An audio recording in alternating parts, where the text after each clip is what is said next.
అసలే రాజమౌళి సినిమా ఆ పైన సీక్వెల్ ఇక అంతకంటే క్రేజీ ప్రాజెక్ట్ ఉంటుందా?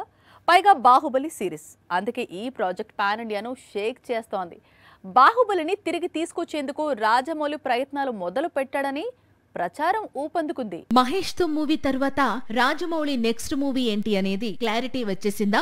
ఇండస్ట్రీ వర్గాలైతే ఆల్రెడీ ఖరారు చేసేశాయి. సూపర్ స్టార్ తో మూవీ తర్వాత రాజమౌళి బాహుబలి 3 తో తిరిగొచ్చే అవకాశాలు ఎక్కువగా ఉన్నాయట.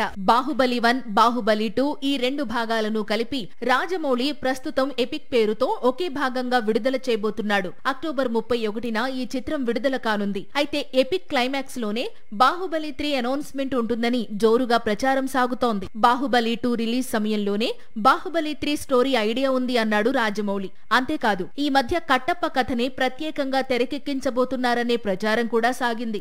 మొత్తానికి రాజమౌళి బాహుబలి సిరీస్ గురించి, నెక్స్ట్ సీక్వెల్ గురించి సీరియస్ గానే ఆలోచిస్తున్నాడు. ఎపిక్ మూవీ ప్రమోషన్స్ లోనే ఇందుకు సంబంధించిన క్లారిఫికేషన్ రావచ్చు. పేదవాడి పక్షాన నిలబడతాం, ప్రజా గొంతుకై నినదిస్తాం. వాయిస్ ఆఫ్ వాయిస్లెస్, తెలుగువారి మనస్సాక్షి సాక్షి టీవీ. సాక్షి టీవీ ప్రసారాల కోసం మీ స్థానిక కేబుల్ ఆపరేటర్ను వెంటనే సంప్రదించండి.